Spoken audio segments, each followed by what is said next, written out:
I want to tell you about a trick of shaitan.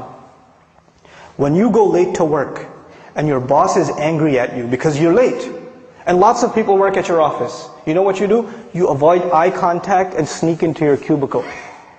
You don't want to face him. When you have a bad report card and you go home to your family, you're in 6th, 7th grade, you got a bad report card, you sneak into the house. There's no "Assalamu alaikum, I'm home." You sneak in and you kind of go and you pass out, you go to sleep. Right? What happened in school? Nothing. When you disappoint someone, you avoid contact with them. It's natural. In this case, when we do something shameless, when we wrong ourselves, who have we disappointed? Allah Azza wa Jal. We've disappointed Allah. So naturally, shaitan takes advantage of this. He comes to you and me and he says, "You're going to go pray now, you hypocrite? You do this shameless thing, you do this and that, and now you want to go attend a class? Now you want to go do, ibadah? You should be, you're such a two-faced person." So this person says to themselves, "Yeah, I shouldn't go pray because I'm two-faced." Shaitan takes advantage. He distances you from Allah. And we're embarrassed to go before Allah Azza wa Jal. But the true muttaq, he does something wrong. He does something wrong. And immediately what does he do? He remembers Allah. Dhakarullah. There's not even fa, no thumma, nothing. Dhakarullah, immediately.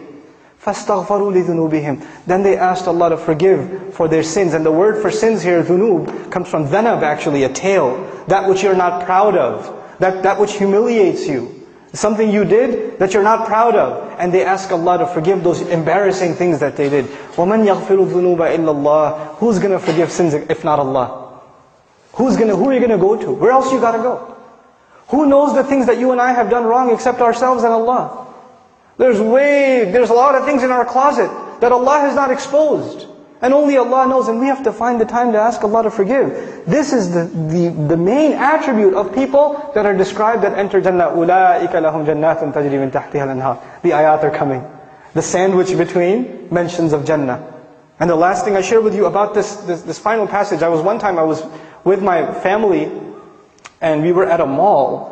And this other mom, her child, she was yelling at her child. This mother was yelling at her child. And the kid's crying his head off. And she even gave him a little, But you know where the child went? After he even got hit and yelled at? He's still holding on to the mother. He's not letting go. Everywhere else around there are these ugly, gigantic strangers. He doesn't want to deal with them. Even if she's angry, even if she's disappointed, even if she's upset, his whole world, his whole shelter, his whole protection, where is he going to go except his mother?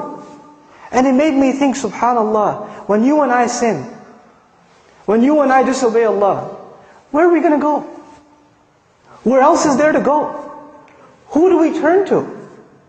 We don't have anywhere else to turn.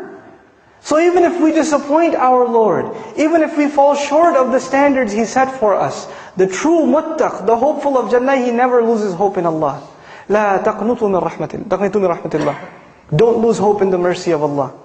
You're not allowed to lose hope in the mercy of Allah. This is the attitude we have to internalize.